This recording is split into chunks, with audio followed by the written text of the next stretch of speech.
Assalamualaikum warahmatullahi wabarakatuh. Waalaikumsalam warahmatullahi wabarakatuh. Alhamdulillah nahmaduhu wa nasta'inuhu wa nastaghfiruh wa na'udzu billahi min shururi anfusina wa min sayyiati a'malina. Man yahdihillahu fala mudilla lahu wa man yudlil fala hadiya lahu. Asyhadu an la ilaha illallah wahdahu la syarika lahu wa asyhadu anna Muhammadan 'abduhu wa rasuluh. Qala Allah Ta'ala fi kitabihil karim, ya ayyuhalladzina amanu taqullaha haqqa tuqatih wa la tamutunna illa wa antum muslimun. Amma ba'd. Bapak sekalian, alhamdulillah kita bersyukur kepada Allah atas limpahan karunia dan nikmat yang Allah berikan kepada kita, terutama nikmat Islam dan nikmat iman, yang merupakan nikmat yang sangat besar yang dikaruniakan oleh Allah kepada hamba-Nya. Madhab, apa itu madhab? Sering kita mendengar istilah madhab. Madhab dari kata dhahaba. Dalam bahasa Arab, dhahaba yadhabu, dhahban wa dhahaban wa madhaban. Artinya pergi. Ini secara bahasa. Adapun secara istilah, madhab artinya ara'ur rajul mujtihadatuhu wastinbatatuhu. Itu pendapat-pendapat seseorang, ijtihad dan istinbatnya di dalam memahami nas-nas Al-Quran dan hadis, ya, terutama masalah-masalah fiqhiyah, far'iyah. Di mana hakikat madhab seseorang artinya apa yang ia pahami dari Al-Quran dan hadis Nabi SAW yang berhubungan dengan permasalahan-permasalahan yang terjadi di dalam kehidupan, tentang hukum, apakah ini hukumnya wajib, sunnah, mubah, makruh, ataukah haram. Jadi itulah madhab ya akhwat Islam, a'azakumullah. Di dunia Islam ini dikenal dengan 4 madhab yang sangat terkenal sekali. Yang pertama yaitu madhab Al-Imam Abu Hanifah rahimahullah. Yang kedua yaitu madhab Al-Imam Malik bin Anas rahimahullah. Yang ketiga yaitu madhab Al-Imam Muhammad bin Idris Asy-Syafi'i rahimahullah. Dan yang terakhir itu madhab Al-Imam Ahmad bin Hanbal rahimahullah. Dan sebagian ulama menambahkan yang kelima yaitu madhab Al-Zahiri, itu Daud Al-Zahiri, yang mereka disebut dengan Zahiriyah. Mungkin kita bertanya-tanya, mengapa sampai terjadi atau munculnya madhab? Padahal di zaman para sahabat belumlah muncul yang namanya madhab itu. Di zaman tabi'in pun juga belum pula muncul yang namanya madhab itu. Ikhwatal iman, a'azzakumullah. Al-Imam Abu Hanifah seorang lelaki yang sangat cerdas sekali dan sangat faqih di zamannya. Walaupun beliau dalam sisi keilmuan tentang hadisnya sedikit dibandingkan dengan imam yang 3, tapi kefakihan dan kias-kias beliau itu luar biasa. Sehingga pendapat-pendapat beliau banyak dijadikan patokan-patokan oleh para ulama, terutama di daerah Kufah dan Basrah, yang kemudian banyaklah pembela-pembela beliau, sehingga terbentuklah menjadi sebuah pendapat atau madhab Imam Abu Hanifah, karena banyaknya pengikut-pengikut beliau dan pembela-pembela beliau. Di mana Imam Abu Hanifah madhabnya disebut dengan istilah madhab ashabur ra'yi, yaitu pemilik ra'yu. Kenapa? Karena pendapat Abu Hanifah sering kali mempergunakan ra'yu. Hal ini disebabkan karena Abu Hanifah pengetahuan beliau tentang hadis ya sedikit dibandingkan dengan imam yang 3. Kemudian di zaman Imam Abu Hanifah masih hidup, Ada juga Al-Imam Malik bin Anas di kota Madinah, di mana pendapat-pendapat beliau, ijtihad beliau di dalam masalah-masalah agama ini pun juga tersebar di negeri-negeri. Sehingga juga banyak pengikut-pengikutnya dan banyak pembela-pembelanya dari para ulama. Sehingga akhirnya di zaman itu pun terbentuklah menjadi dua madhab, yaitu madhab Imam Malik dan madhab Imam Abu Hanifah. Dikala itu Imam Syafi'i masih kecil, menuntut ilmu Allah Subhanahu wa taala. Di mana Imam Syafi'i rahimahullah kemudian memutuskan untuk pergi ke kota Madinah belajar ilmu dari Imam Malik bin Anas. Namun Imam Malik beliau memberikan syarat siapa saja yang boleh duduk di majelisnya, yaitu dia harus hafal dulu kitab beliau yang bernama Al-Muwatta. Maka Imam Syafi'i rahimahullah menghafalnya di luar kepala. Ketika Imam Syafi'i dites oleh Imam Malik, Imam Malik mempunyai firasat bahwa anak ini kelak akan menjadi ulama besar. Ya, karena kefasihan lisannya, kecerdasannya dan kefaqihan Al-Imam Asy-Syafi'i rahimahullah.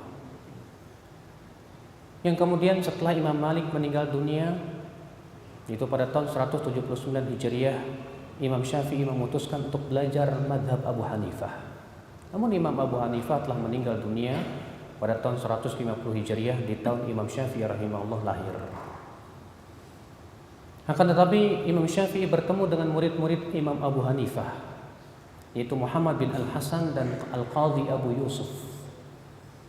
Kepada keduanya lah Imam Syafi'i rahimahullah belajar fikih Imam Abu Hanifah. Maka pada diri Imam Syafi'i terkumpul dua madhab. Yang pertama madhab Imam Malik yang disebut dengan madhab Ahlul Hadis, dan madhab Imam Abu Hanifah yang disebut dengan madhab Ashabul Ra'i. Sehingga terkumpullah pada diri beliau dua madhab ini, madhab Imam Malik dan madhab Imam Syafi'i rahimahullah. Maka menjadi kuatlah keilmuan beliau. Setelah beliau kokoh keilmuannya, beliau pun pulang ke kota Makkah, dan beliau pun mempunyai halaqah di Masjid Al-Haram. Ketika beliau sedang mengajar, dikala itu Imam Ahmad bin Hanbal masih penuntut ilmu. Kemudian beliau pun duduk di majelis Imam Syafi'i rahimahullah. Dan Imam Ahmad sangat tertarik sekali dengan majelisnya Imam Syafi'i rahimahullah. Sampai-sampai beliau lebih mendahulukan Imam Syafi'i daripada ulama-ulama tua di zaman itu. Sampai-sampai Imam Ahmad ditegur oleh teman-temannya sesama ahlu hadis. Hai Ahmad, kenapa kamu mengambil dari anak muda ini dan kamu tinggalkan ulama-ulama tua seperti Abdul Razzaq bin Hammam As-San'ani dan yang lainnya? Kata Imam Ahmad, demi Allah, duduknya aku dengan pemuda ini lebih aku sukai daripada pergi ke Yaman dan yang lainnya. Kenapa? Karena Imam Syafi'i memberikan ta'sil, memberikan kepada murid-muridnya ta'sil, yaitu pokok-pokok bagaimana memahami Al-Quran dan hadis. Dan beliau Imam Syafi'i rahimahullah lah yang pertama kali memberikan dasar-dasar ilmu usul fikih dalam kitab beliau yang sangat masyhur yang disebut kitab Ar-Risalah. Di mana dalam kitab Ar-Risalah di sini Al-Imam Asy-Syafi'i rahimahullah menjelaskan dua ilmu penting di dalam Islam. Yang pertama yaitu ilmu usul fikih, dan yang kedua itu ilmu hadis. Maka Imam Ahmad pun duduklah bersama di majelisnya Imam Syafi'i. Dan Imam Ahmad berkata, laula Syafi'i ma arafna fiqhal hadis. Kalau bukan karena Imam Syafi'i, kami tidak akan mengetahui bagaimana memahami hadis Nabi sallallahu alaihi wasallam. Maka Imam Ahmad pun tumbuh berkembang dalam keilmuan beliau, dan banyak sekali pokok-pokok ilmu yang beliau pahami dari Imam Syafi'i rahimahullah. Tapi subhanallah, Imam Syafi'i pun juga mengambil faidah dari Imam Ahmad bin Hanbal. Kenapa? Karena Imam Ahmad bin Hanbal di zaman itu seorang yang terkenal hafal ratusan ribu hadis. Bahkan pengakuan Imam Ahmad, beliau mengatakan hafidtu alfa hadis. Saya hafal 1000 kali 1000 hadis. 1000 kali 1000 berapa, Pak? 1000 kali 1000 sejuta. Saya hafal sejuta hadis, kata Imam Ahmad bin Hanbal. Dan itu diakui oleh Imam Syafi'i. Di mana Imam Syafi'i rahimahullah berkata kepada Imam Ahmad bin Hanbal, "Ya Ahmad, anta a'lam minni bil hadis." Hai Ahmad, kamu lebih tahu dariku tentang hadis. Fa idza kana al haditsu sahihan, kalau ada hadis yang sahih, fa akhbirni, tolong kabarkan saya. Kufiyan kana au hijaziyan au basriyan au misriyan. Baik itu orang Kufah, orang Mesir, orang Hijaz, selama perawinya thiqah, tolong kabarkan saya, kata Imam Syafi'i rahimahullah. Ikhwatul Islam azakumullah. Ternyata Imam Syafi'i pun mengambil faidah dari Imam Ahmad tentang hadis. Sedangkan Imam Ahmad mengambil faidah dari Imam Syafi'i tentang fikih. Setelah Imam Syafi'i meninggal dunia, Imam Ahmad pun kemudian tinggal di kota Baghdad. Dan di situ beliau mengajar dan menyebarkan pendapat-pendapatnya, sehingga banyak pula pembela-pembela Imam Ahmad bin Hanbal, dan beliau banyak menyelisihi gurunya yaitu Imam Syafi'i rahimahullah, sehingga berdirilah pendapat beliau dan mazhab sendiri yang bernama mazhab Hambali. Itulah Bapak sekalian sejarah ringkas tentang 4 mazhab, di mana 3 mazhab ini Imam Malik, Imam Syafi'i, Imam Ahmad ini guru, murid. Ikhwatul Islam a'azakumullah. Yang kemudian di belakangan hari muncul pendapat yang mengatakan wajib mengikuti satu mazhab, tak boleh banyak-banyak. Kamu siapa? Mazhab siapa? Syafi'i, saya Hambali. Ya udah, masing-masing sana. Akhirnya yang Syafi'i ya tidak mau ikut mazhab Hambali, yang Hambali tidak mau ikut Hanafi, Hanafi tidak mau ikut Maliki. Bahkan 2 madhab yang kayak anjing dan kucing itu madhab Syafi'i dan Hanafi, di mana dalam kitab-kitab mereka bahkan Hanafi bencinya minta ampun kepada madhab Syafi'i, sampai-sampai mereka mengatakan apabila lelaki Hanafi menikah dengan wanita Syafi'i maka pernikahannya batal.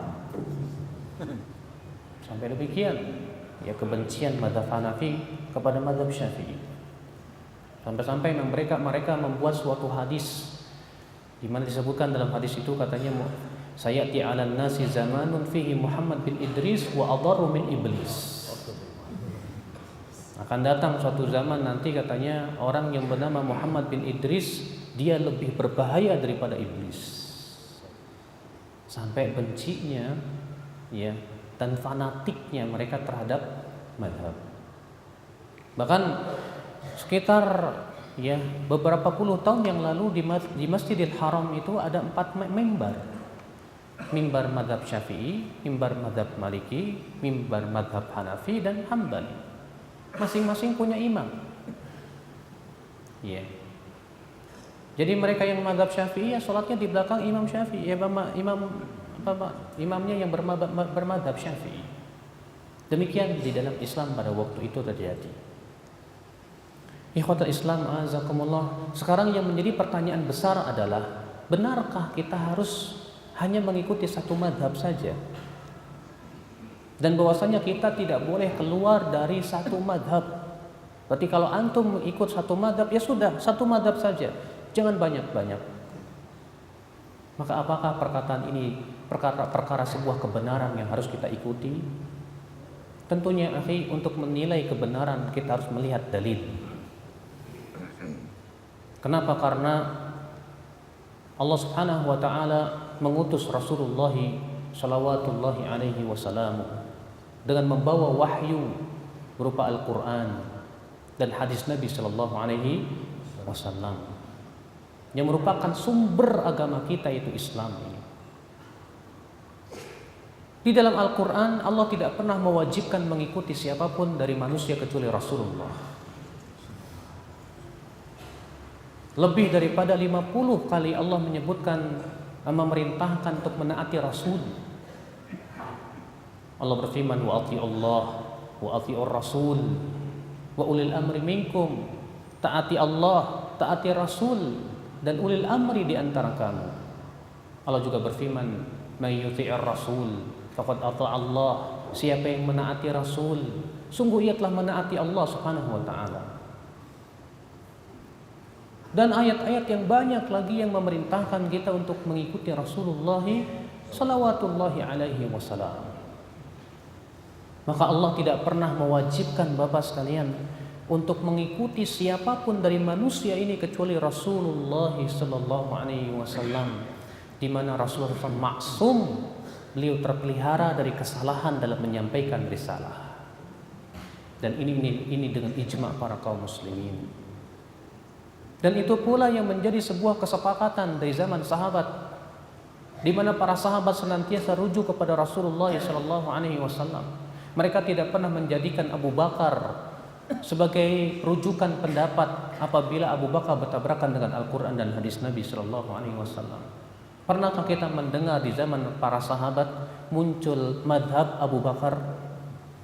Pernahkah kita mendengar di zaman para sahabat muncul madhab namanya madhab Umariyah? Ataupun madhab Uthman, madhab Ali? Semua sahabat sepakat untuk kembali kepada Allah dan Rasulnya. Ini dia Ibnu Abbas radhiyallahu anhuma wa ardhah. Ketika beliau sedang menyampaikan di majelis taklimnya tentang masalah yang berhubungan dengan haji tamattu, di mana Ibnu Abbas lebih mengedepankan haji tamattu dibandingkan dengan haji-haji yang lain.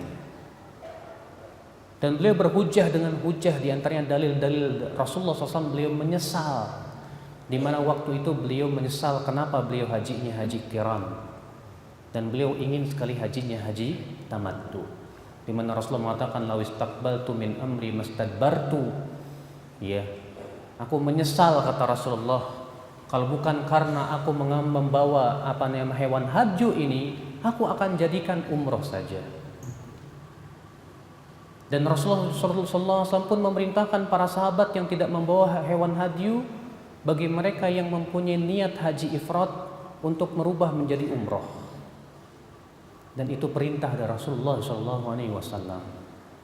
Kemudian tiba-tiba salah satu jamaah yang ada di majlisnya Imam Ibnu Abbas, ya, ada yang berkata, "Wahai Ibnu Abbas, akan tetapi Abu Bakar dan Umar lebih memilih dan lebih mengutamakan haji ifrad." Apa kata Ibnu Abbas? "Yushik an tanzila alaikum hijaratun minas sama, aqulu lakum qala Rasulullah wa taquluna qala Abu Bakrin wa Umar." Hampir-hampir turun kepada kalian batu dari langit. Aku sampaikan kepada kalian sabda Rasulullah, lalu kalian melawannya dengan perkataan Abu Bakar dan Umar. Subhanallah, Ibnu Abbas radhiyallahu anhu ardhah. Ya, ketika menyampaikan hadis-hadis kemudian ada orang menentangnya dengan perkataan Abu Bakar dan Umar. Ibnu Abbas mengatakan hampir-hampir Allah turunkan batu kepada kalian dari langit.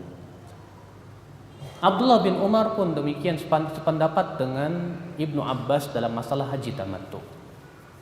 Ketika ditegur kepada Abdullah bin Umar, Hai Ibnu Umar, bapakmu Umar tidak sependapat dengan.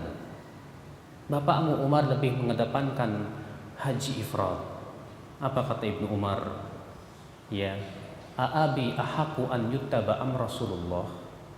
Apakah ayahku lebih berhak untuk diikuti atau Rasulullah?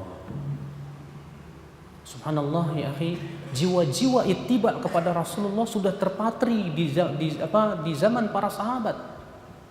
Para sahabat senantiasa tidak pernah mengedepankan siapapun di atas pendapat Allah dan Rasulnya. Ini dia Zaid bin Thabit pada waktu itu sedang berdialog, berdebat dengan Ibnu Abbas dalam permasalahan yang berhubungan dengan wanita haid.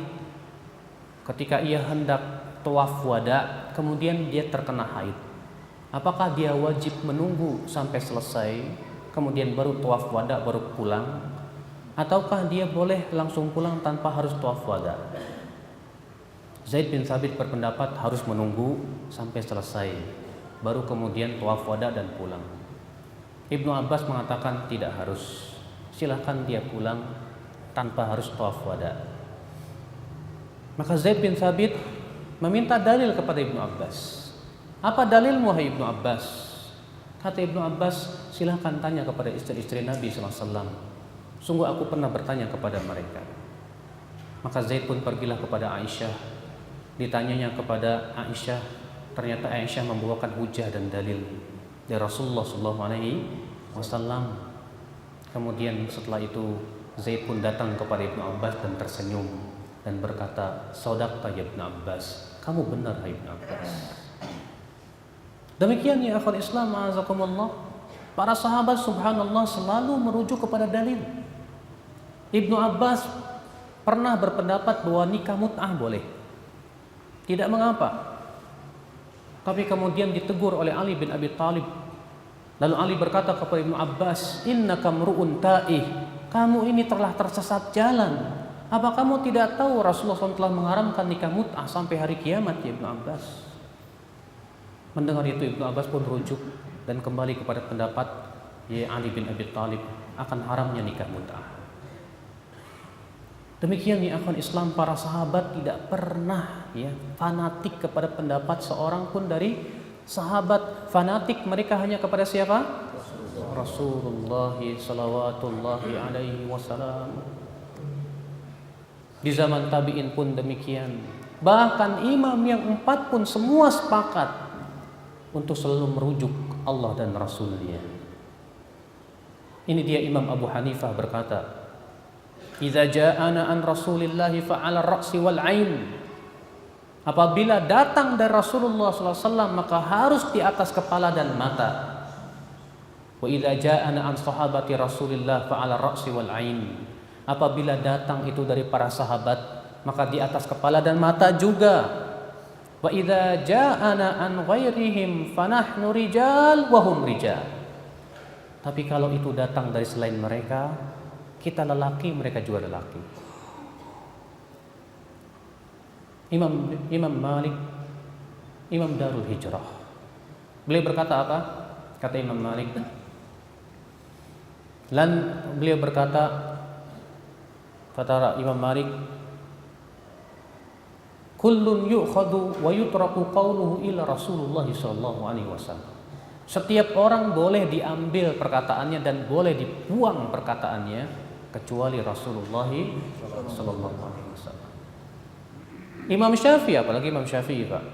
Imam Syafi'i waktu hidupnya itu dikenal sebagai Nasirul Hadis, pembela hadis. Ya. Dan ucapan-ucapan beliau yang melarang murid-muridnya untuk taklid dan membeu kepada beliau masyhur.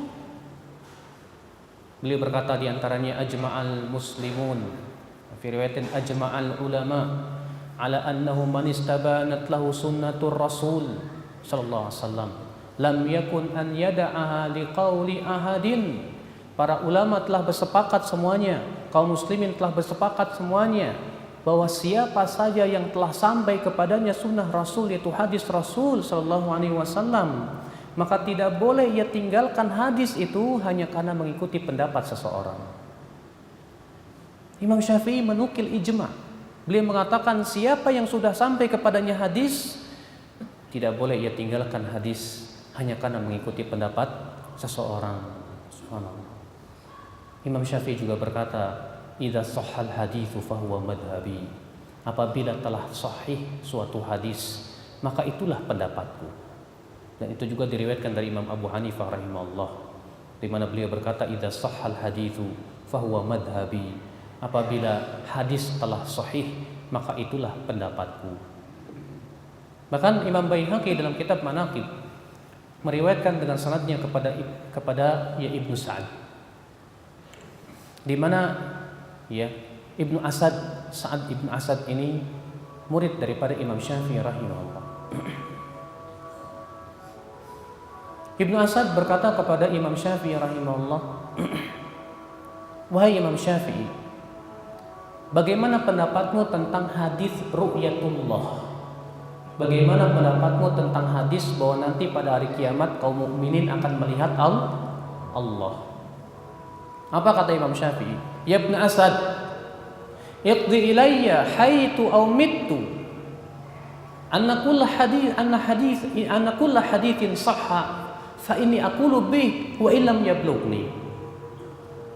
Wahai Ibnu Asad, tolong nisbatkan kepada saya bahwa apabila ada hadis yang sahih, maka itu adalah pendapat saya walaupun hadis itu belum sampai kepada saya. Subhanallah. Imam Syafi'i mengatakan apa? Apabila ada hadis yang sahih, itu adalah pendapat saya walaupun hadis itu belum sampai kepada saya, kata Imam Syafi'i rahimahullah. Dalam riwayat yang lain Imam Syafi'i berkata, "Idza wajadtum fi kitabi hadza ma yukhalifu qala ar-rasul fal qawlu ma qalahu ar-rasul fala tuqalliduni," kata beliau. Apabila kalian menemukan dalam kitab saya ini pendapat saya yang bertabrakan dengan sabda Rasulullah, yang harus kalian utamakan, yang harus kalian ambil adalah pendapat Rasulullah sallallahu alaihi wasallam. Kalian jangan membeo kepadaku. Dalam riwayat yang lain, fadribu qaulil haid, buang jauh-jauh pendapatku. Masya Allah, Imam Syafi'i rahimahullah mengajarkan kepada muridnya, kalau pendapatku bertabrakan dengan hadis, yang harus diambil mana Pak?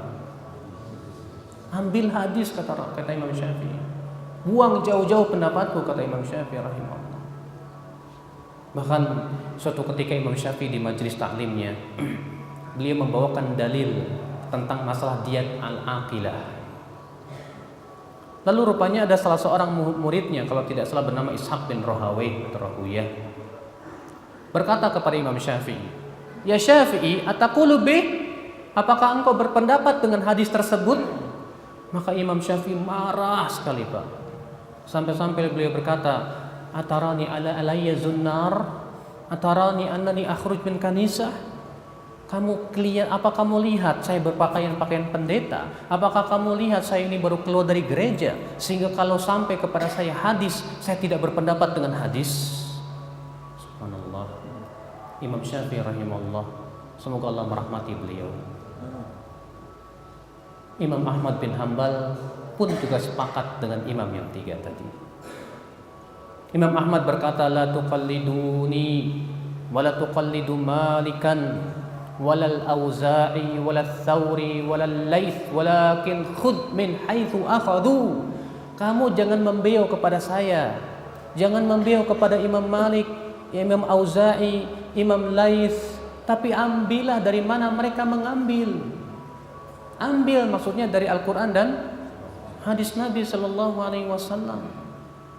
Ini ucapan imam yang empat, Pak, semua sepakat bahwasanya kita tidak boleh menjadikan seorang pun selain Rasulullah SAW sebagai sumber rujukan kita. Sumber rujukan kita hanya Allah dan Rasulnya Shallallahu Alaihi Wasallam.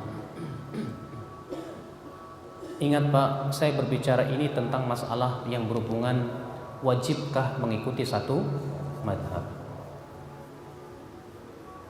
Sekarang mungkin ada yang bertanya kepada saya, tapi buktinya banyak ulama yang menisbatkan diri kepada salah satu madhab. Imam Nawawi Asy-Syafi'i, Imam Al-Hafidh Ibnu Hajar Asy-Syafi'i, Al-Imam Ibnu Abdul Bar Al-Maliki. Ya. Demikian pula para ulama lain menisbatkan diri kepada satu madhab. Imam At-Tahawi Al-Hanafi. Bagaimana itu, Pak? Dijawab oleh para ulama, mereka menisbatkan diri kepada madhab karena mereka lebih condong kepada dan merojihkan usul pokok-pokok madhab tertentu. Imam Al-Hafidh Ibnu Hajar misalnya, beliau lebih banyak merojihkan usul pokok-pokok madhab Imam Syafi'i dibandingkan dengan madhab yang lainnya, sehingga akhirnya beliau pun dinisbatkan kepada madhab Syafi'i. Imam Nawawi rahimahullah juga demikian. Tapi Pak, yang perlu kita garis bawahi di sini, ternyata para ulama-ulama yang menisbatkan diri kepada madhab tertentu itu sering kali juga menyelisihi pendapat madhabnya sendiri. Kalau antum baca kitab Syarah Al-Muhadzab Imam Nawawi rahimahullah dalam fikih mazhab Syafi'i, beliau sering Pak menyelisih mazhab Syafi'i. Di antaranya dalam masalah makan daging unta. Beliau tidak setuju dengan mazhabnya sendiri karena adanya dalil yang beliau pandang kuat tentang wajibnya berwudu dari makan daging unta. Imam Abdul Khattab Al-Khattabi Abu Sulaiman, beliau di zamannya terkenal sebagai ulama mazhab Syafi'i, tapi beliau menyelisihi mazhabnya sendiri dalam 119 permasalahan karena beliau melihat adanya dalil yang lebih kuat. Imam Al-Hafidh Ibnu Hajar, kalau Bapak baca kitab Fathul Bari Syarah Sahih Bukhari, sering beliau menyelisihi mazhab Imam Syafi'i yang merupakan mazhabnya sendiri karena beliau melihat adanya pendapat yang lebih kuat. Dan itu yang menjadi apa yang dilakukan para ulama. Walaupun mereka menisbatkan diri kepada mazhab tertentu, tapi mereka tidak pernah mengikatkan diri kepada mazhab tersebut. Mereka selalu melihat apakah pendapat tersebut sesuai dengan dalil atau tidak. Selalu yang mereka utamakan dalil dan dalil. Karena itu yang diperintahkan oleh Allah Rabbul Izzati wal Jalalah. Allah berfirman, ya ayyuhalladzina amanu la tuqaddimu baina yadayillahi wa rasulih. Hai orang-orang yang beriman, jangan kamu mendahului Allah dan Rasulnya. Kita tidak boleh mendahulukan perkataan siapapun di atas perkataan Allah dan Rasulnya. Ikhwatul Islam azakumullah. Namun apakah yang saya bahas ini menunjukkan bahwa kita ini berarti melecehkan ulama? Jawabnya tentu tidak, Pak. Kita diwajibkan oleh agama kita untuk menghormati para ulama. Rasulullah SAW bersabda, "Laisa minna man lam yarham saghirana wa yuwaqqir kabirana wa ya'rif li alimina haqqah." Bukan dari golongan kami orang yang tidak menyayangi yang lebih muda dan tidak menghormati yang lebih tua dan tidak mengetahui hak para ulama. Ali bin Abi Thalib berkata, mahabbatul ulama dinun yudanu bih. Mencintai para ulama adalah agama yang harus kita peluk. Tapi bagaimana cara kita untuk menghormati ulama? Dalam hal ini kaum muslimin terbagi menjadi 3 kelompok tentang masalah sikap mereka kepada para ulama. Kelompok yang pertama, gulu berlebih-lebihan, sehingga mereka menganggap seakan ulama tak pernah salah. Seakan ulama itu perkara yang harus kemutlakan diterima apa yang diucapkan. Maka ini jelas pendapat yang batil. Kenapa? Karena bertabrakan dengan ijma' kaum muslimin bahwasanya yang namanya selain Rasulullah tidak ada yang maksum. Tidak ada yang maksum kecuali Rasulullah sallallahu alaihi wasallam. Maksum itu apa sih, Pak? Maksum itu terpelihara dari kesalahan. Selain Rasulullah bisa jatuh kepada kesalahan. Naam. Kemudian ya akhwal Islam azakumullah. Ya. Di antara para ulama ikhwatul Islam, afwan, tadi saya sampai mana ya? 3 unsur. Hah? 3 unsur. 3 unsur anti. Iya. 3 unsur yang tadi. Yang kedua, di antara manusia ada yang terlalu melecehkan ulama, Pak. Melecehkan ulama. Katanya kita nggak butuh ulama. Cukup kita ambil Al-Qur'an, hadis, udah pahami sendiri, selesai. Kan dalil kita hanya Al-Qur'an dan hadis, bukan ulama, kata mereka. Kita katakan ini pun juga sebuah kesalahan. Kenapa? Karena untuk memahami Al-Qur'an dan hadis butuh ilmu alat, Pak.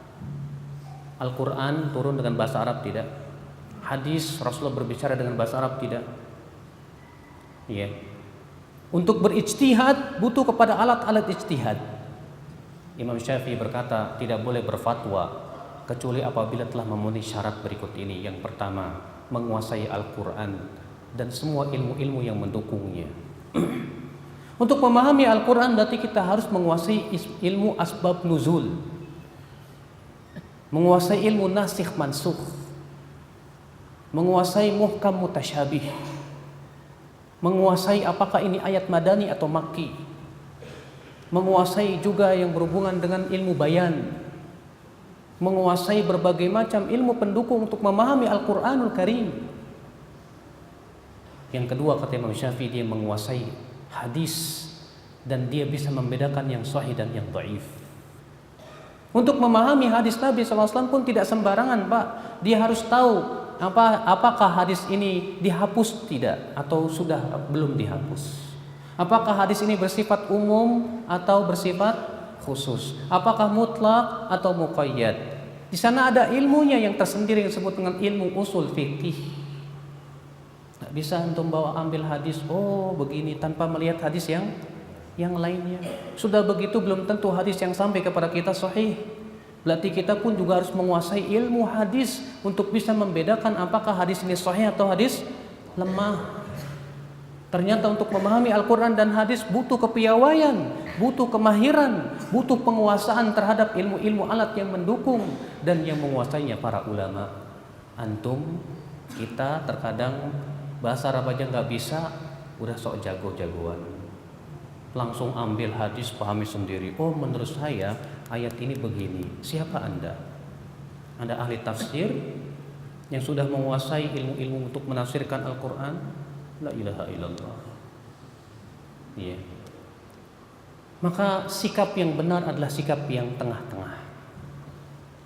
Kita jadikan para ulama bagaikan bintang. Bintang itu seperti penunjuk jalan. Kita mau pergi ke Mekah, ya di perjalanan nggak ada kompas, lihat bintang, oh kesini. Kalau udah sampai Mekah, ya udah kita nggak perlu bintang lagi. Maksudnya, Pak, kita jadikan ulama sebagai alat untuk memahami Al-Quran dan hadis. Tapi ketika kita ada dalil, tentu pendapat ulama kita ya jadikan kedua, karena dalil lebih kita dahulukan daripada pendapat siapapun juga. Kalau para ulama berbeda pendapat, mana yang harus kita lihat? Baiklah, kalau misalnya Imam Syafi'i dengan Imam Ahmad berbeda pendapat, yang Bapak lakukan bagaimana, Pak? Apakah boleh kita katakan, kalau saya, karena saya mazhabnya Syafi'i, ya saya lebih memegang Syafi'i. Sampean, kamu?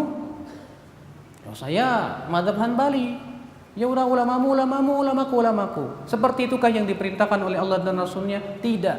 Allah mengatakan fa in tanaza'tum fi syai'in farudduhu ila Allahi war Rasul. Kalau kalian berselisih, kembalikan kepada Allah dan Rasulnya. Tapi kan para ulama itu masing-masing punya dalil sahih.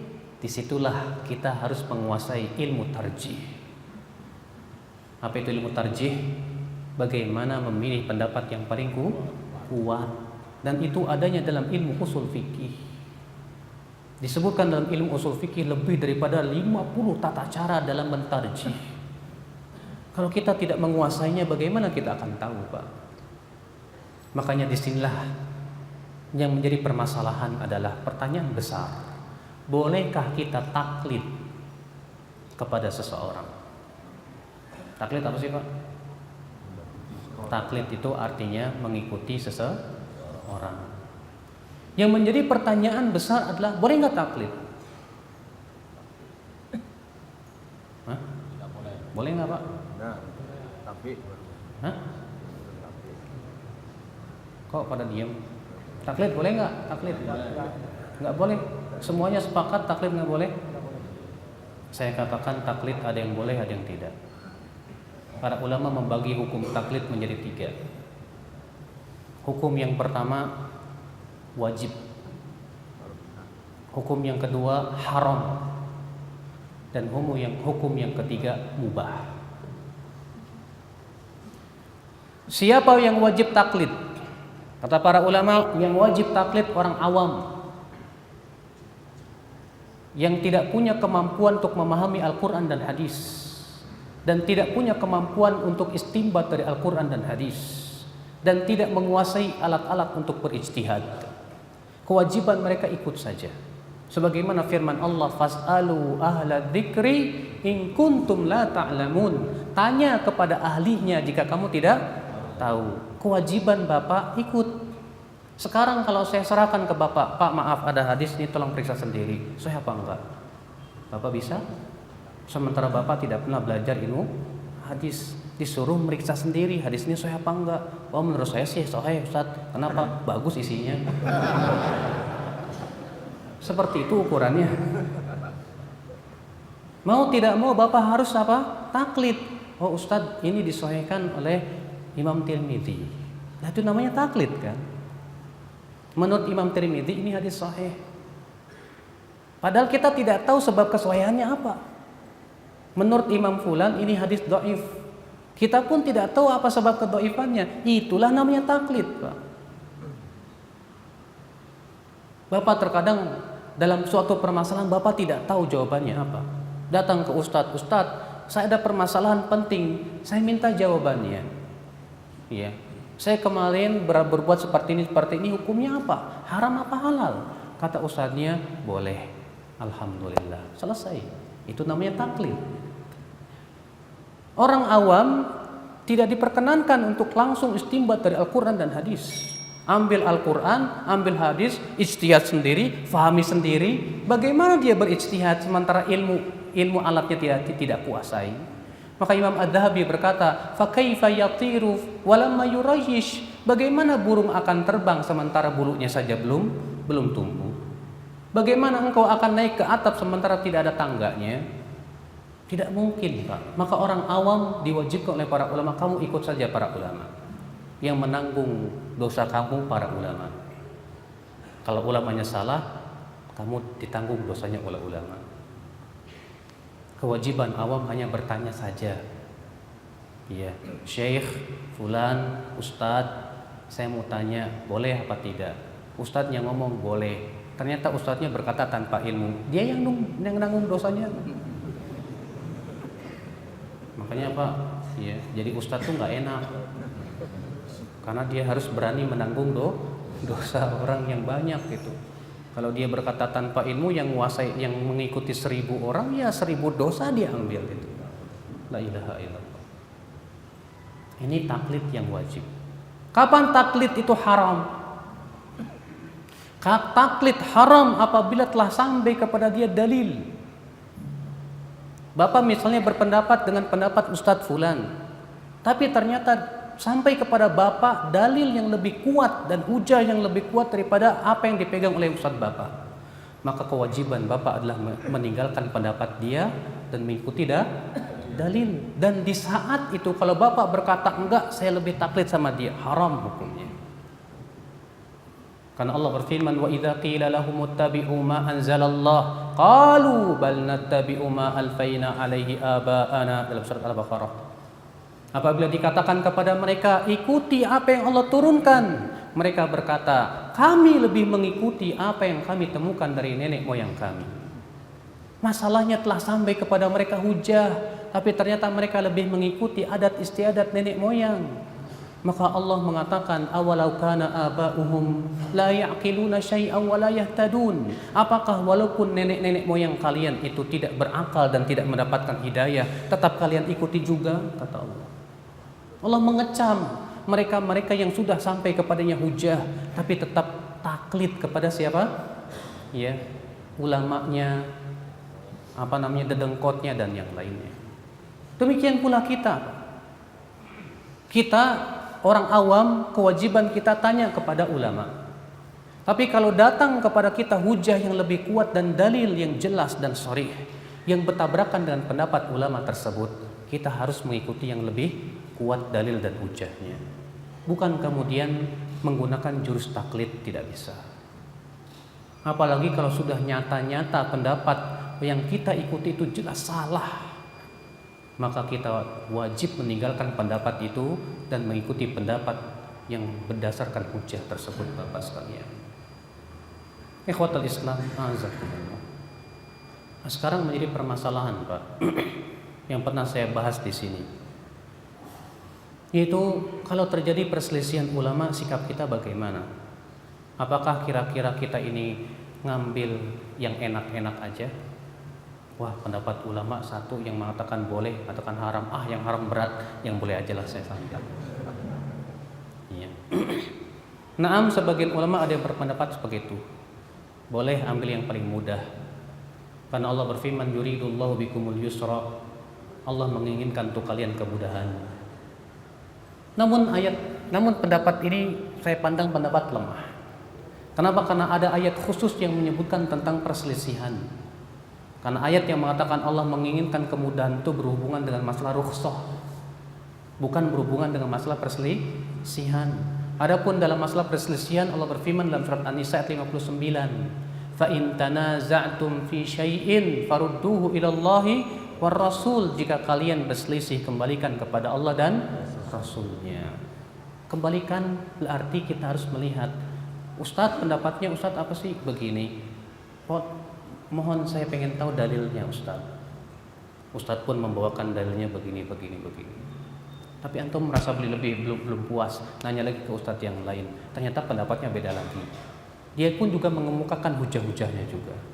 Setelah antum melihat kok kayaknya saya lebih condong pada pendapat ini, hujahnya lebih kuat, silakan ambil yang lebih menenteramkan hatimu. Ya.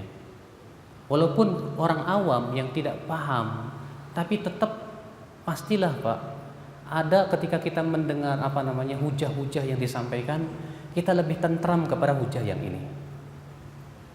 Sebagaimana disebutkan dalam hadis Nabi SAW, bahwa datang seorang sahabat yang bernama Nawas bin Sam'an bertanya kepada Rasulullah. Lalu Rasulullah sabda, ya tasjita tas'alu anil bir, kamu datang ke sini untuk bertanya tentang kebaikan kan? Betul hai Rasulullah. Kata Rasulullah, istafti qalbak, coba kamu minta fatwa kepada hatimu. Fa innal bir matma'annat ilahin nafs watma'anna ilahil qalb, karena kebaikan itu tandanya hatimu tentram, jiwamu juga tenang. Wal ithmu ma haqa fi sadr wa taraddada fil qalb wa in aftakan nas wa aftauk. Sedangkan dosa itu tandanya hatimu menjadi gelisah karenanya. Maka pada waktu itu diperkenankan Bapak dan Ibu-ibu sekalian, ikhwatal Islam. Nah sekarang pertanyaannya lagi, kalau terjadi perselisihan para ulama, sikap kita bagaimana? Apakah saling mengingkari?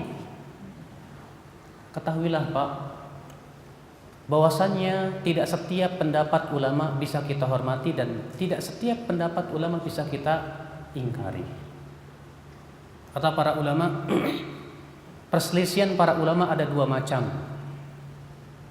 Macam pertama, perselisihan yang kita harus saling toleransi, saling menghormati. Kita hormati dia. Kapan? Kalau memang masing-masing punya dalil yang sahih dan tata cara pemahamannya pun sesuai dengan kaidah-kaidah syariat. Ini saya pernah bahas di sini Pak, sekitar berapa tahun yang lalu saya lupa, 2 tahun mungkin yang lalu. Di mana ikhwatul Islam saya berikan contoh pada waktu itu berhubungan dengan masalah membaca Al-Fatihah di belakang imam. Hukumnya apa? Wajib atau tidak? Madzhab Syafi'i mengatakan apa? Wajib. Makmum wajib baca Al-Fatihah. Madzhab Imam Ahmad, madzhab Imam Abu Hanifah mengatakan tidak boleh baca sama sekali, baik sir maupun jahar. Sedangkan Imam Ahmad tengah-tengah, beliau mengatakan kalau imamnya jahar diam, kalau sir baca. Masing-masing punya hujah? Punya. Imam Syafi'i dalilnya apa? Hadis, keumuman hadis. La salata liman lam yaqra bi Fatihatil kitab. Tidak sah salat bagi mereka yang tidak baca Al-Fatihah. Kata Imam Syafi'i, hadis ini umum, baik makmum maupun imam. Berarti tidak sah membaca Al-Fatihah. Ya, tidak sah salat kecuali bagi mereka yang membaca Al-Fatihah. Kemudian Imam Abu Hanifah dalilnya apa? Bacaan makmum ditanggung oleh imam.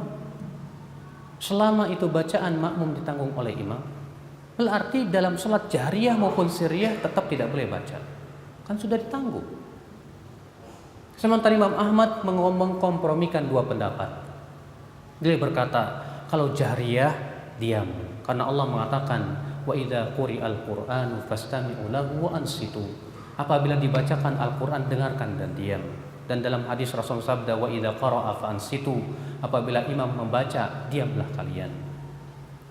Adapun kalau sirriyah, baca. Dalilnya hadis Imam Syafi'i tadi, la salata liman lam yaqra' bi Fatihatil kitab. Masing-masing punya hujah dan dalil. Ya. Maka pada waktu itu kita hanya sebatas mengambil yang rajih, yang kuat, tanpa kita menyalahkan yang lain atau menyesatkan yang lain. Silahkan beramal sesuai dengan yang dipandang apa? Kuat. Fadhal. Kalau saya lebih condong kepada mazhab Syafi'i, fadhal. Saya lebih condong kepada mazhab Imam Ahmad bin Hanbal karena kekuatan dalilnya, fadhal. Selama yang kita jadi patokan dalil, bukan selera. Ya. Namun Pak, dalam saat tertentu perbedaan terjadinya pendapat para ulama, kita tidak bisa toleransi. Kapan? Yang pertama kata para ulama, apabila pendapat tersebut bertabrakan dengan dengan ijma. Kalau pendapat tersebut bertabrakan dengan apa? Ijma. Kenapa? Karena ijma itu wajib diambil. Dan Allah mengancam orang yang menyelisih ijma dengan api neraka.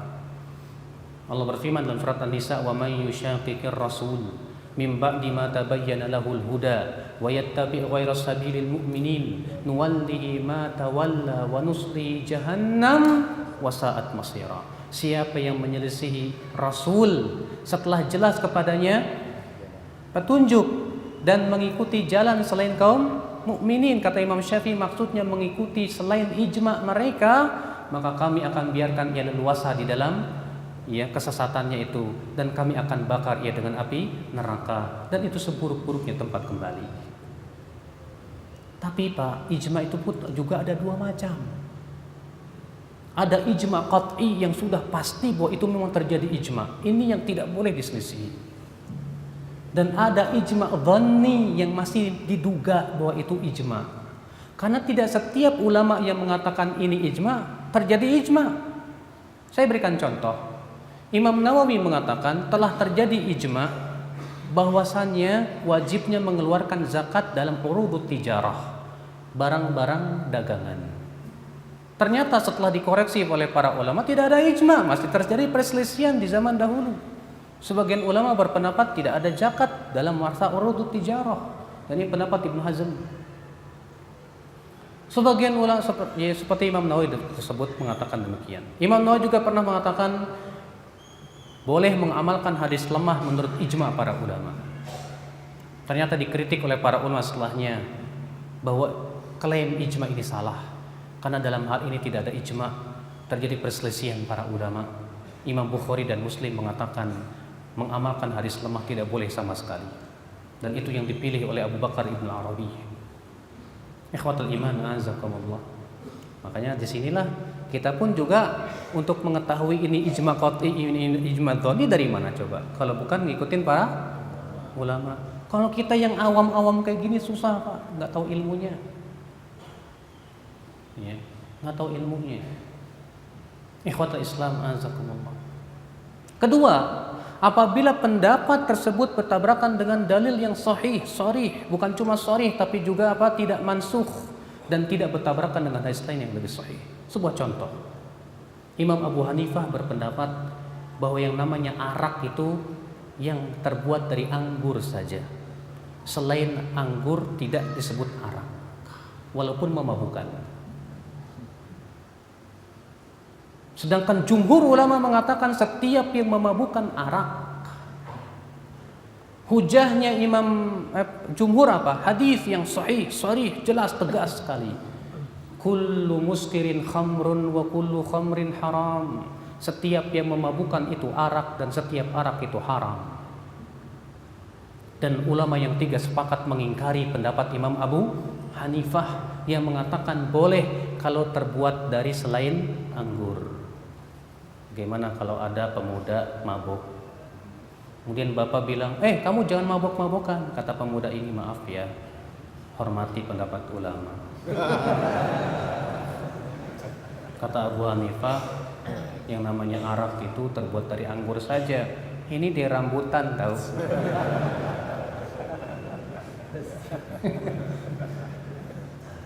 Kita katakan subhanallah, Imam Abu Hanifah telah salah dalam masalah ini. Karena bertabrakan dengan dalil yang sahih, jelas gamblang sudah, di mana Rasulullah mengatakan setiap yang memabukkan itu haram. Makanya saya merasa heran dengan orang yang mengatakan kita hormati pendapat setiap ulama. Maaf, yang seperti apa yang harus kita hormati? Kalau seperti hal seperti ini yang jelas-jelas bertabrakan dengan dalil, bukannya kita tidak menghormati Abu Hanifah, tapi kita tidak setuju dengan pendapat beliau. Adapun Imam Abu Hanifah mungkin saja dia dapat pahala 1. Karena Rasulullah mengatakan apabila hakim berijtihad kemudian salah, dia dapat 1 pahala. Tapi antum yang ngikutinnya dan antum tahu itu salah, dosa buat antum. Ikhwatal iman, azakumullah. Demikian pula setiap pendapat kata para ulama yang hanya sebatas berdasarkan hawa nafsu dan tidak berdasarkan hujah dan dalil. Maka disinilah ya akal Islam, kita harus mendudukan perselisihan para ulama itu. Kita pun juga harus dewasa dalam menghadapi perselisihan para ulama. Ya, harus bisa membedakan dan memilah mana yang bisa kita ingkari dan mana yang tidak boleh kita ingkari. Pun juga dalam mengingkarinya pun kita harus mempunyai adab dan adab. Ya. Sebuah permasalahan yang ada di negeri kita dalam masalah-masalah yang seperti perselisihan itu ternyata keras sekali. Masalah kunut subuh. Memang ya, kunut subuh terjadi perselisihan para ulama. Apakah itu disyariatkan atau tidak? Kunut subuh, ya, Imam Syafi'i berpendapat sunnah. Sementara imam yang 3 berpendapat tidak. Apa sih yang menjadi perselisihan mereka? Sebabnya kenapa, Pak? Gara-gara seorang perawi hadis. Di mana Imam Syafi'i berhujjah dengan hadis lam yazal Rasulullah SAW yaqnutu fi salatil fajri hatta faraqad dunya. Senantiasa Rasulullah SAW kunut subuh sampai meninggal dunia. Imam Syafi'i mensahihkan hadis itu karena di dalam sanadnya ada seorang perawi yang bernama Abu Ja'far Ar-Razi, namanya Isa bin Mahan. Ini menjadi perselisihan para ulama jarh wa ta'dil, apakah dia seorang perawi yang dipercaya atau tidak.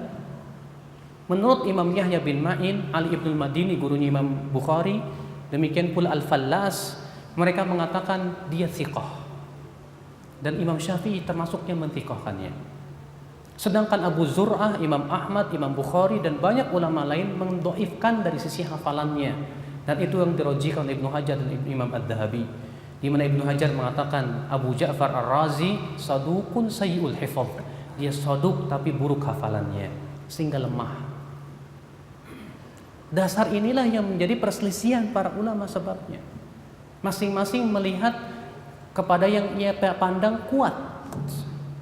Walaupun tentunya kita harus dudukan sesuai dengan kaidah-kaidah syariah dalam masalah ilmu jarh wa ta'dil, ada kaidah-kaidahnya tertentunya yang harus kita pahami dan kuasai. Namun saya tidak setuju dengan pendapat yang mengatakan, kamu yang kunut subuh kamu ahli bid'ah. Jangan.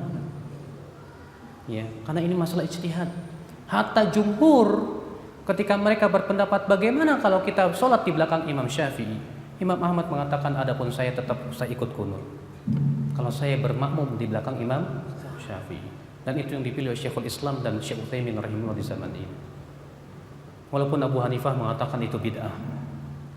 Ya, tapi ini masalah yang masih diperselisihkan yang harus kita dewasa dalam menghadapinya ya, akhi.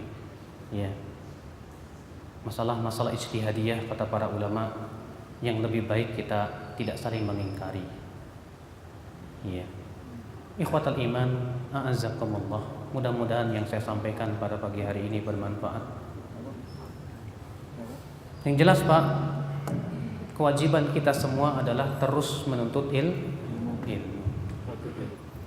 Kenapa sih Pak ketika terjadi perselisihan Bapak bingung? Saya ini bingung kok terjadi perselisihan begini. Ini nggak pada yang nggak boleh, ini katanya boleh. Yang benar yang mana? Nah kan bingung.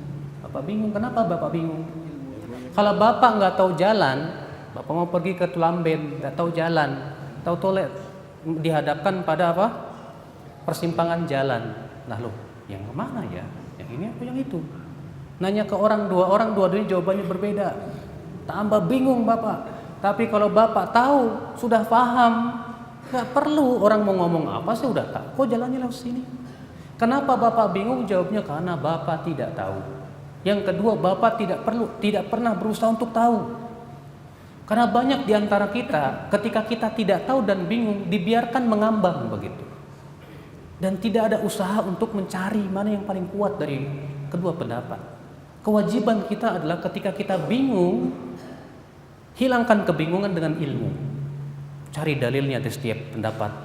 Itu yang harus kita kuasai. Adapun kemudian ketika kita bingung kita enggak menuntut ilmu, sudah gitu mencetuskan ide. Udahlah, jangan merasa benar sendiri.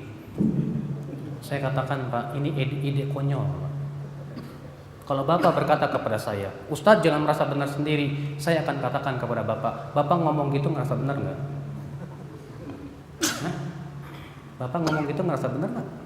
Oh iya, merasa benar kan? Ya sudah, merasa benar tuh fitrah manusia, Pak. Fir'aun saja ngerasa benar kok. Allah berfirman dalam surat apa? Ghafir. Qala fir'aunu ma urikum illa ma ara wa ma ahdikum illa sabilar rasyad. Berkata Fir'aun, aku tidak memandang untuk kalian kecuali yang aku pandang baik. Dan aku tidak membimbing kalian kecuali kepada jalan kebenaran. Yang ngomong siapa? Fir'aun merasa dirinya sesat nggak, Pak? Tidak ada. Maka kalau orang berkata, kamu jangan merasa paling benar sendiri, saya katakan di dunia tidak ada yang mengatakan merasa paling sesat sendiri. Jadi gimana dong? Ayo selesaikan semuanya dengan dalil dan hujah. Ayo kita menuntut ilmu. Jangan dibiarkan mengambang seperti itu. Perselisihan di dunia Islam terlalu banyak, Pak. Kalau kita sikapi semuanya dengan hanya sebatas seperti itu tidak akan pernah selesai. Al-Quran ada, hadis ada, ilmu-ilmu sudah ada, alhamdulillah. Kewajiban kita terus pelajari supaya kita matang dalam apa? Keilmuan kita, sehingga kita bisa menilai dengan kaidah-kaidah syariat yang telah ditetapkan oleh para ulama. Apakah ini memang kita pendapat yang hak atau tidak? Allahu a'lam. Mudah-mudahan apa yang saya sampaikan bermanfaat. Mohon maaf bila ada kata-kata yang tak berkenan di hati. Dan kita buka tanya jawab.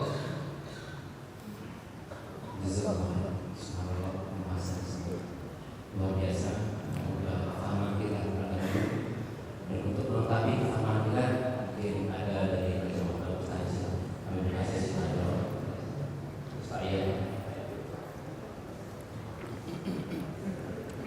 Assalamualaikum warahmatullahi wabarakatuh. Waalaikumsalam warahmatullahi wabarakatuh. Nah, ini masalah penyunggal, saya salah satu yang berada. Masalah tadi Ustaz, tidak dalam kapasitas ini. Apa hukumnya baca Al-Quran untuk mengikuti nyampe atau tidak, dan dalil-dalil yang sore yang mengikutinya Ustaz. Terima kasih. Assalamualaikum warahmatullahi wabarakatuh. Ini terjadi perselisihan para ulama. Apakah bacaan Al-Quran untuk mayat sampai atau tidak? Mazhab Syafi'i berpendapat, dan imam ini pendapat Syafi'i dalam riwayat yang zahir, yang paling kuat, bahwa bacaan Al-Quran tidak akan sampai kepada mayat. Walaupun diriwayatkan dalam riwayat yang lain bahwa Imam Syafi'i mengatakan sampai, tapi ya, yang dikuatkan oleh banyak ulama mazhab Syafi'i bahwa pendapat Imam Syafi'i yang paling kuat adalah tidak sampai. Berkata Imam Ibnu Katsir dalam tafsir surat An-Najm, Allah berfirman, wa allaysa lil insani illa ma sa'a. Seseorang tidak akan mendapatkan kecuali apa yang ia usahakan. Kata Imam Ibnu Katsir, wa dhahiru min madhhab Syafi'i, yang zahir dari madhab Syafi'i, ya, bahwasannya bacaan Al-Quran tidak akan sampai kepada mayat berdasarkan hadis ini. Berdasarkan ayat ini.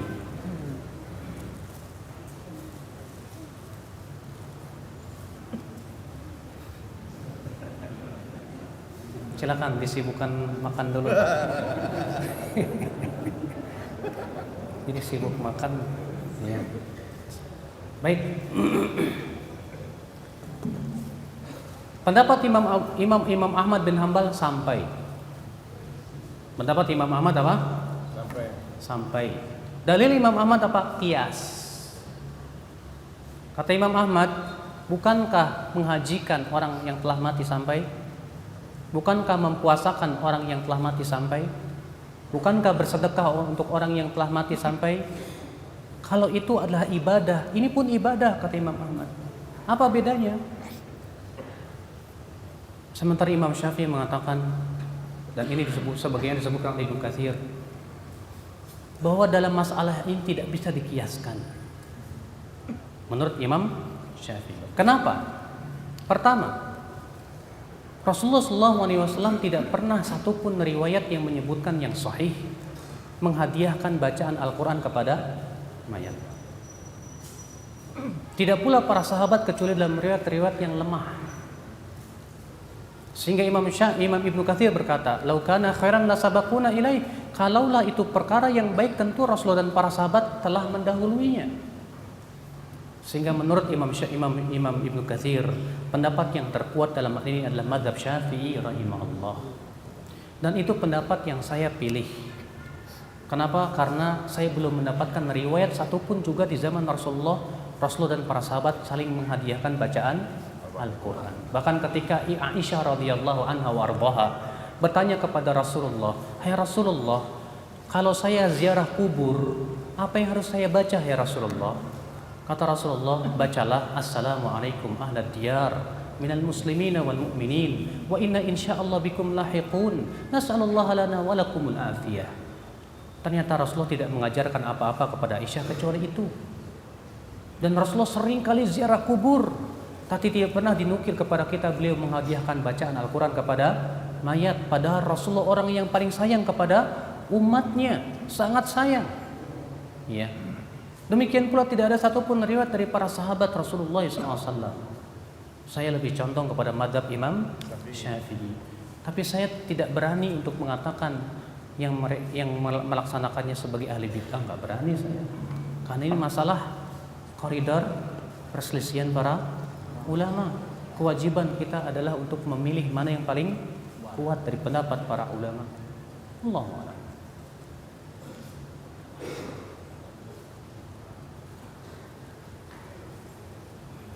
Silakan, Pak.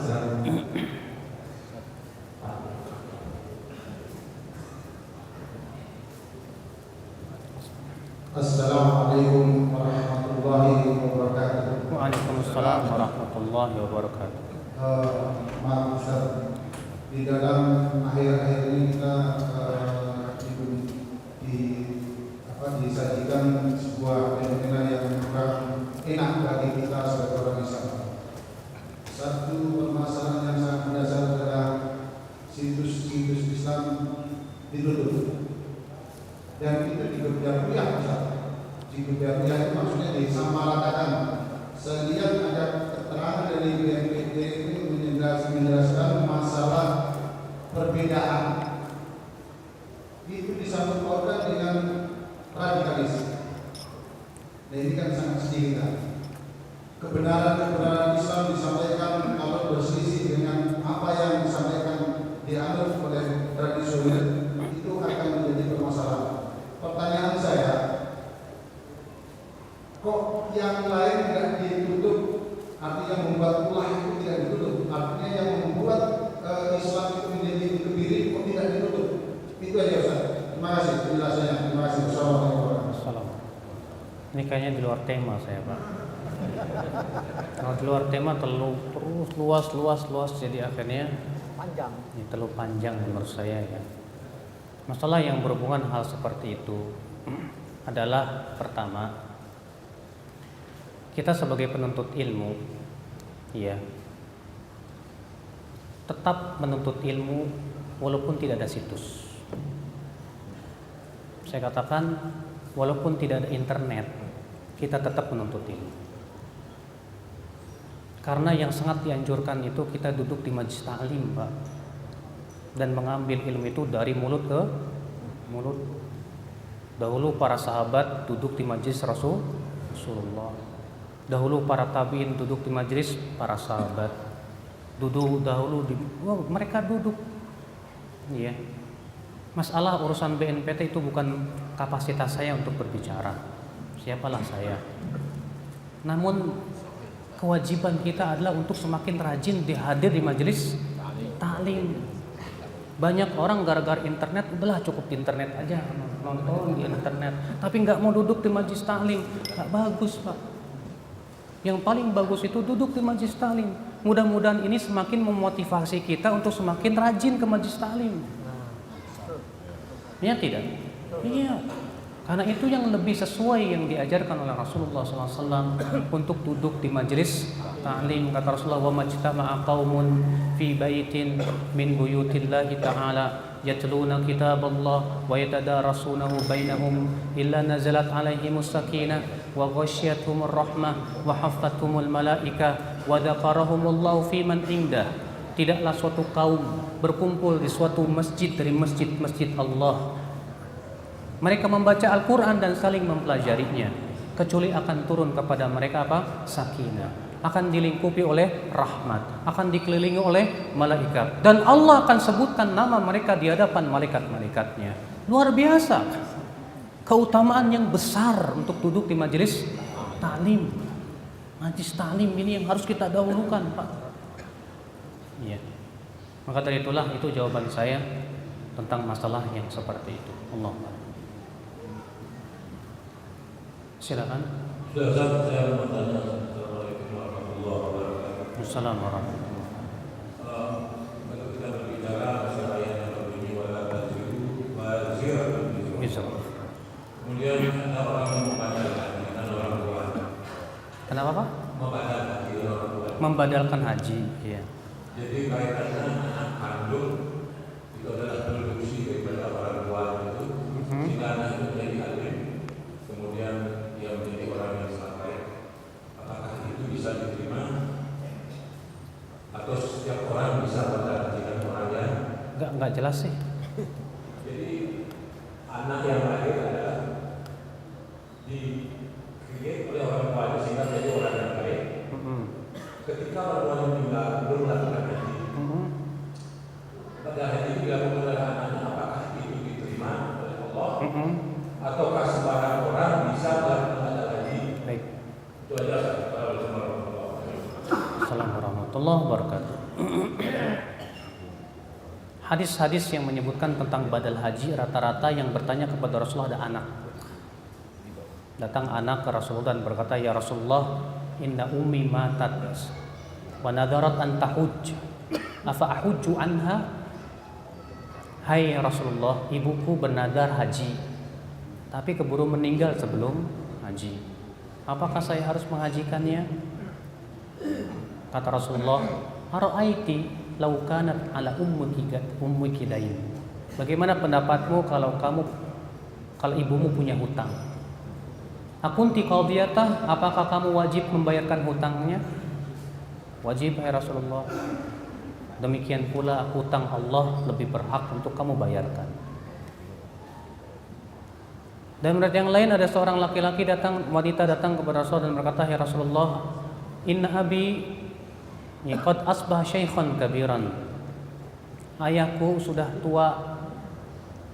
Waqad adrakatul faridatul hajj, dan sudah terkena kewajiban haji. Sementara ia untuk duduk di atas kendaraan saja tidak kuat.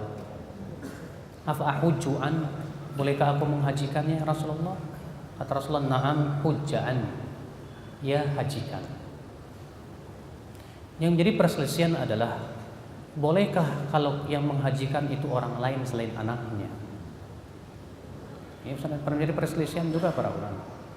Kalau Imam Ahmad mengatakan boleh menghajikan, ya kalau yang menghajikan itu anak-anaknya. Bahkan dalam satu riwayat Imam Ahmad bahwa itu pun khusus kalau ayahnya nadar. Kalau nggak nadar nggak boleh. Sebagian mengatakan boleh siapapun menghajikan dia, berdasarkan riwayat Tirmidzi bahwa Rasulullah SAW pernah mendengar seorang laki-laki berkata, labbaik an syubrumah, labbaik an syubrumah. Lalu ditanya, siapa itu syubrumah? Kata Rasulullah. Orang ini berkata, dia karib kerabat saya. Kata Rasulullah, hajjaj dan nafsik, kamu sudah mengajikan dirimu sendiri? Belum. Kata Rasulullah, hujja'an nafsik thumma hujja'an syubrumah. Hajikan dirimu dulu, baru hajikan syubrumah. Hadis ini diriwayatkan Tirmidzi dan Tirmidzi mengatakan hasan. Sehingga dijadikan dalil oleh banyak ulama, ini menunjukkan bahwa walaupun itu bukan anak, boleh. Karena orang ini ketika ditanya, Siapa Syubrumah? Dia saudaraku, bukan anaknya, saudaraku. Berarti diperbolehkan. Ini pendapat sebagian ulama dalam masalah ini. Bukankah ada ayat wa allaisa lil insani illa ma sa'a? Seseorang tidak akan mendapatkan kecuali apa yang dia usahakan. Bagaimana dia hendak mengambil atau memiliki hasil usaha orang lain? Terjadi perselisihan para ulama dalam memahami ayat ini.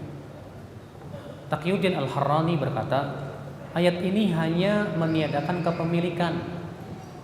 Karena Allah mengatakan wa allaisa lil insan illa ma sa'a. Seseorang tidak akan memiliki kecuali apa yang ia usahakan. Di sini lam di sini lit tamlik kata mereka. Sehingga yang ditiadakan dalam hadis ini adalah kepemilikan saja. Ya. Dan tidak meniadakan mengambil faidah dari amalan orang lain. Maka dari itulah kata beliau, boleh kalau walaupun dia bukan anaknya, boleh untuk menghajikan orang lain.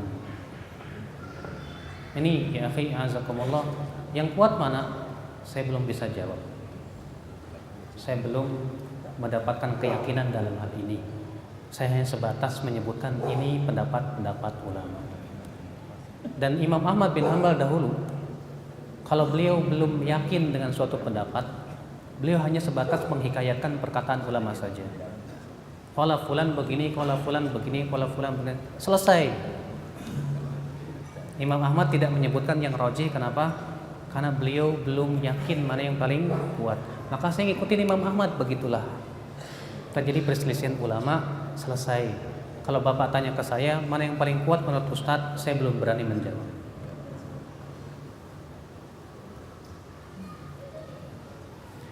Silakan Pak.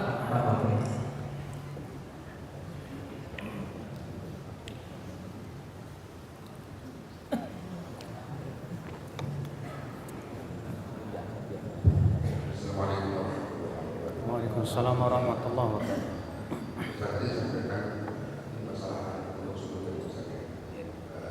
Kalau Imam Syafi'i ya untuk subuh itu sunnah, dan imam yang lain kalau makmum kepada Imam Syafi'i maka barangkali berdalil dengan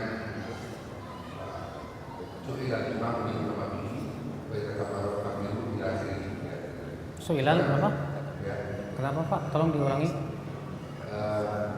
Imam yang lain kalau makmum kepada Imam Syafi'i kan sampai juga ikut kunut ya. Ya sebagian ulama begitu. Ya, mungkin mereka berkali dengan su'ilan imam yang utama ini. Tidak kabar kami ya ilahi. Innama ju'ilal imamu liyutamma bih. Betul Pak. Terus sekarang kalau yang tidak ikut kunut jadi imamnya mau makmum apa itu juga ada. Iya. Saya terima kasih Assalamualaikum. Mereka yang tidak mau ikut kunut, hujahnya adalah karena bid'ah, katanya begitu. Dan ini pendapat Imam Abu Hanifah berdasarkan dari riwayat Abu Malik Al-Asja'i, di mana Abu Malik Al-Asja'i bertanya kepada bapaknya, "Hai bapakku, engkau sholat di belakang Rasulullah, Abu Bakar, Umar dan Uthman. Afakanu yaknutuna fi sholatil fajri? Apakah dahulu mereka kunut di sholat fajar?" Kata Abu Malik, "Ai bunayya muhdats." Hai anakku, semua itu diada-adakan. Hadis ini sahih dan itu menjadi pegangan Imam Abu Hanifah untuk mengatakan bahwa kunut subuh bid'ah. Sementara kebanyakan ahli hadis mengatakan tidak sampai kepada derajat bid'ah, sebatas kepada tidak disyariatkan saja. Dan ini pendapat Imam Ahmad, Imam Malik dan banyak dari ahli hadis. Ya. Dan sudah saya katakan ini masih perselisihan para ulama. Mereka yang kunut subuh, yang ikut imam, ya udahlah saya tidak sependapat dengan imam, tapi saya tetap ikut karena ada hadis yang mengatakan innama ju'ilal imamu liyutamma bih. Sesungguhnya imam itu dijadikan untuk diikuti. Ini yang pertama. Yang kedua berdasarkan perbuatan Ibnu Mas'ud. Waktu itu Ibnu Mas'ud mengingkari perbuatan Utsman bin Affan yang waktu itu haji tapi sholatnya tidak mengqashar.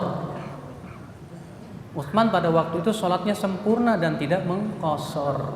Ibnu Mas'ud mengingkari perbuatan Utsman. Kenapa? Hujah Ibnu Mas'ud bahwa Rasulullah SAW dulu waktu haji saja mengqashar. Kenapa kamu wahai Utsman malah menyempurnakan sholat dan tidak mengqashar? Tapi ternyata apa yang terjadi? Ibnu Mas'ud tetap sholat di belakang di belakang Utsman bin Affan tanpa mengqashar. Ketika ditanya kepada Ibnu Mas'ud, hai Ibnu Mas'ud, engkau ingkari Utsman, tapi engkau tetap sholat di belakang Utsman. Kata Ibnu Mas'ud, al-khilafu syarr. Berselisih dalam permasalahan seperti ini buruk nantinya. Kalau memang ternyata, sehingga sebagian ulama beristimbat lagi, kalau kita tidak ikut qunut subuh malah menimbulkan mudarat besar, lebih baik ikut. Tapi kalau tidak menimbulkan apa-apa, silahkan tidak ikut. Ini pendapat sebagian ulama. Masalah fikih itu bukan masalah mudah, Pak. Jelimet. Banyak kaidah-kaidahnya, syariatnya, ininya. Harus betul-betul paham, kalau enggak susah.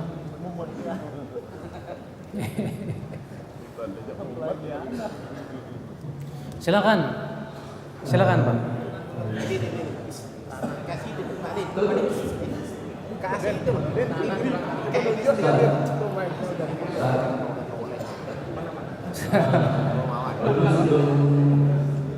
Bawa siniknya itu. Ngaji, saya masih mengamalkan puasa Senin Kamis. Namun setelah ngaji dan pernah ditanyakan ke Ustaz, dan saya melihat perbedaan yang melakukan puasa Senin Kamis itu rata-rata kebanyakan orang yang sudah tua gitu. Dan Ustaz itu jarang sekali kalau saya lihat itu mengamalkan. Makanya pada saat itu pernah saya tanyakan, sebenarnya kedudukan hadis berkenaan dengan puasa Senin Kamis itu sahih atau dhaif? Ternyata dijawab sama Ustaz, dhaif gitu. Oh, pantesan waktu itu Ustaz banyak sekali yang tidak mengamalkan. Kira-kira gimana Ustaz?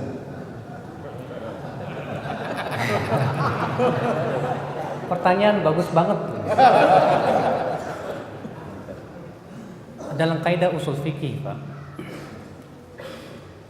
kalau kita melihat perbuatan Rasulullah bertabrakan dengan sabda Rasulullah, yang lebih didahulukan apa? Sabda apa perbuatan? Dalam kaidah usul fikih mengatakan, kalau Rasulullah berbuat sesuatu yang tidak sesuai dengan ucapannya, maka kita lebih mendahulukan ucapannya. Kenapa? Karena perbuatan itu terkadang Rasulullah SAW lakukan karena melihat situasi dan kondisi. Melihat apa? Situasi dan kondisi. Bisa saja Rasulullah tidak bisa melakukan sabdanya karena beliau ingin memperlihatkan bahwa ini boleh, dan bahwasanya yang beliau ucapkan itu hukumnya sebatas anjuran saja. Bisa terjadi, bisa Pak. Ya.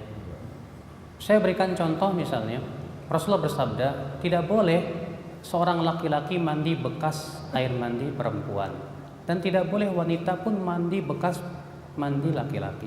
Tapi dalam riwayat Muslim, Rasulullah mandi bekas mandinya Maimunah.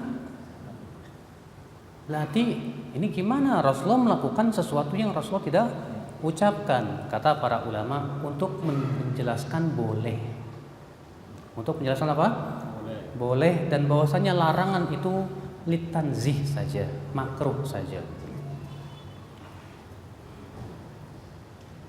Dan itu banyak sekali, sebentar, dan itu sering terjadi seperti itu. Nah, sekarang Bapak ngelihat Ustadz ini kok nggak pernah puasa Senin Kamis. Pertama, kita harus husnudon kepada Ustadz. Kadang Ustadz dihadapkan pada dua keadaan. Antara saya berpuasa akibatnya saya loyo mengajar, atau saya mengajar kuat dan bisa memberikan ilmu, saya tinggalkan yang sunnah. Akhirnya Ustadz itu mengambil lebih baik saya tidak puasa karena mengajarkan ilmu lebih besar manfaatnya. Sebab kalau saya puasa saya loyo, saya tidak bisa berbicara banyak dan bisa maksimal dalam mengajar. Maka ketika dihadapkan dua pilihan, dia harus memilih. Kita sebagai muridnya jangan suudzon. Yang salah adalah kalau kita suudzon, nih ustadz kok nggak pernah puasa sih. Ternyata ustadznya punya kaidah yang kamu tidak tahu. Yang salah itu Pak, kalau murid itu menghakimi ustadz tanpa tabayun terlebih dahulu. Apa salahnya tanya ustadz, kenapa ustadz saya lihat nggak pernah puasa sunnah dan Senin Kemis?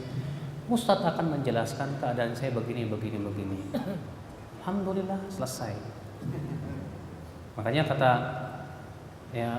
Ja'far, ya, salah seorang ulama ahli bait dengan sanad sahih kepada beliau, kalau kamu mendapatkan kesalahan pada seseorang yang kamu lihat salah, berikan dulu 1 sampai 70 alasan. Kalau kamu tidak mendapatkannya, katakan mudah mungkin dia punya alasan yang saya tidak tahu. Demikian akhi, kita sebagai seorang mukmin untuk husnudzon dulu. Jangan dulu didahulukan suudzon. Adapun kalau ustadz itu berkata itu hadisnya lemah Senin Kemis itu, hanya karena untuk membela perbuatan dia, ini salah.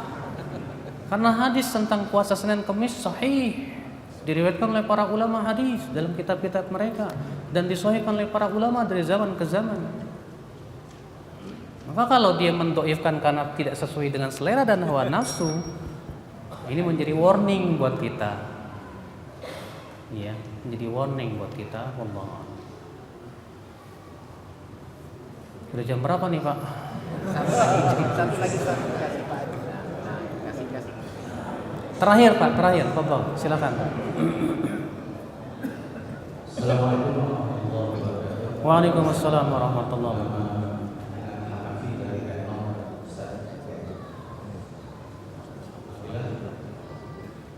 Kita semua di Indonesia memahami kita pun ada mazhab Hanafi dan tahu kalau klaim itu benar masalah. Kalau Ustaz sampaikan, bagaimana kami kita sebagai umat orang awam kita mengikuti satu masjid? Ada yang menggunakan sebagai kunut, ada yang tidak. Ini bagi orang awam sudah permasalahan yang penting. Pak, harus ada ketetapan dari ulama. Kalau saya bicara di dalam ini harus ada fatwa dari majelis ulama, sehingga umat ini bisa mendapatkan pedoman dalam melaksanakan ibadah. Pertama. Yang kedua, kita sekarang saja ulama di sana mungkin akan menyayangi lebih daripada ulama-ulama mazhab. Kalau kita sebagai orang awam, saya juga orang awam, tentu kita harus taklid kepada orang yang mengakui keilmuan yang ada. Nah, bagaimana sikap kita sebagai umat? Saya melihat banyak kasus-kasus di masjid karena asbab ada yang kunut dan kunut, masjid yang satu dibikin masjid tandingan. Ini kan nggak sehat dalam beribadah. Sebagai umat Islam Indonesia yang dikatakan itu rahmatan lil alamin harus mencontohkan kehidupan yang rukun dan adil. Kemudian saya bukan suzon dan ustaz bukan. Tadi saya belum dapatkan satu kesimpulan. Apakah kalau kita bermasalah atau tidak? Saya belum dapat kesimpulan resumi dari pertemuan kita. Allah. Maka kami yang bodoh-bodoh ini perlu.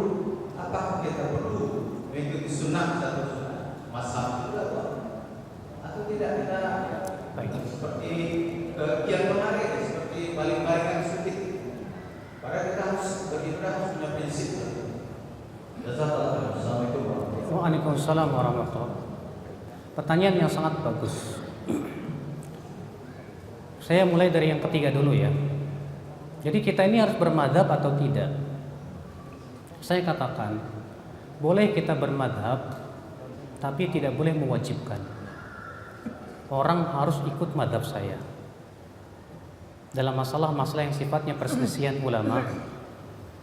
Kita hanya sebatas melihat yang paling kuat menurut dalil. Maka kalau saya katakan boleh bermadhab, boleh, silahkan Anda mengambil untuk memudahkan Anda menuntut ilmu. Saya mau ngambil madhab Syafi'i saja, Tapi untuk Anda katakan selain Syafi'i sesat, ini yang berbahaya. Iya. Sebab kalau Bapak mewajibkan harus satu madhab, konsekuensinya madhab lain salah. Pokoknya harus satu madhab. Madhab Syafi'i saja, nggak boleh yang lain. Atau mengatakan madhab Hambali saja, nggak boleh yang lain. Saya bertanya, apakah kebenaran itu semua ada pada satu madhab? Tentu tidak. Bukankah Imam Ahmad murid Imam Syafi'i?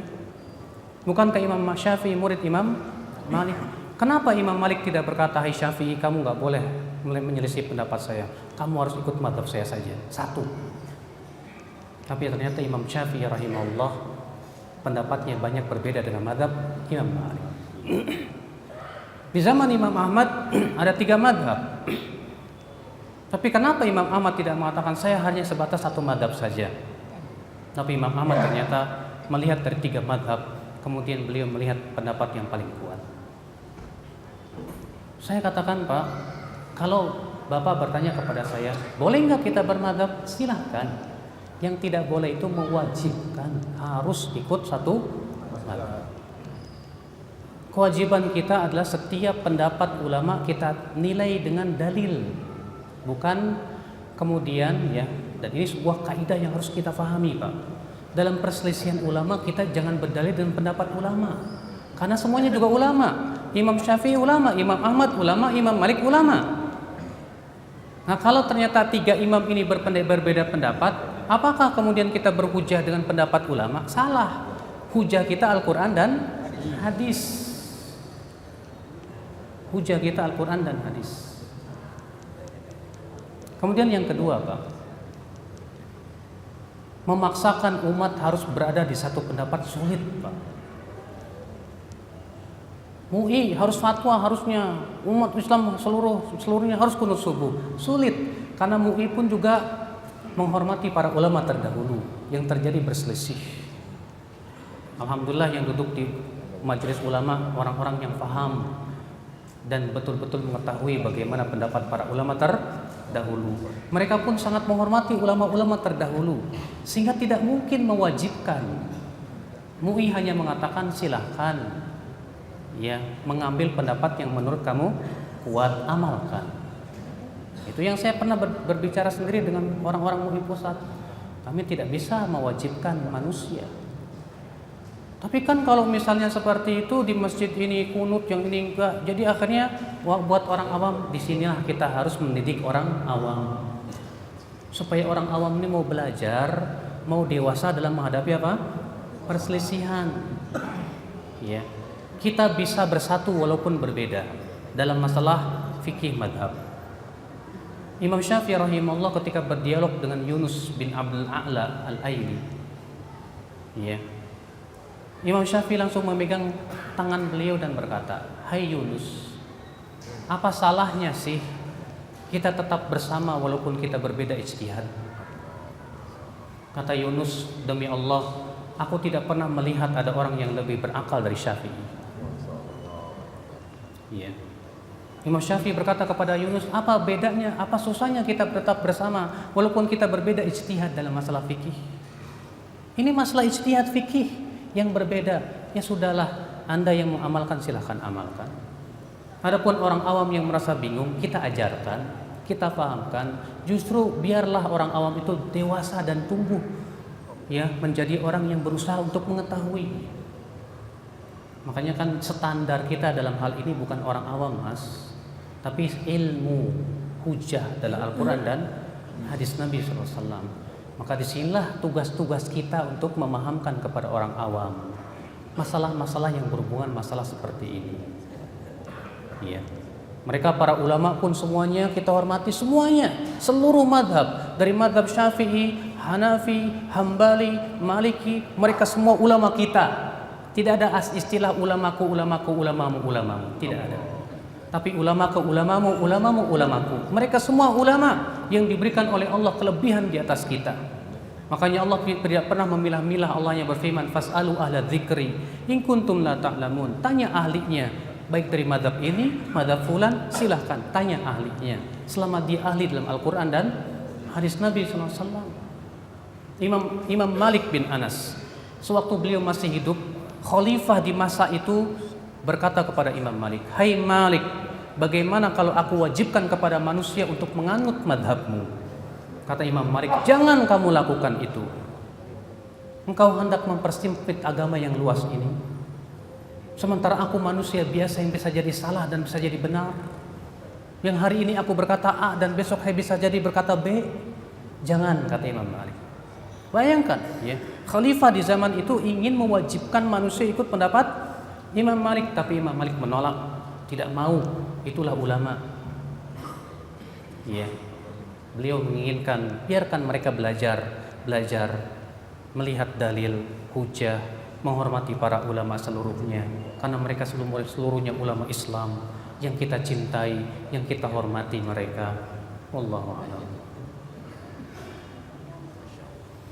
Mudah-mudahan yang saya sampaikan bermanfaat, Pak. Yang salah itu memang dari kekurangan ilmu saya, dan yang benar semuanya dari Allah Subhanahu wa taala. Mohon maaf bila ada kata-kata yang tak berkenan. Subhanakallah bihamdik, asyhadu an la ilaha illa anta, astaghfiruka wa atubu ilaik. Wassalamualaikum warahmatullahi wabarakatuh.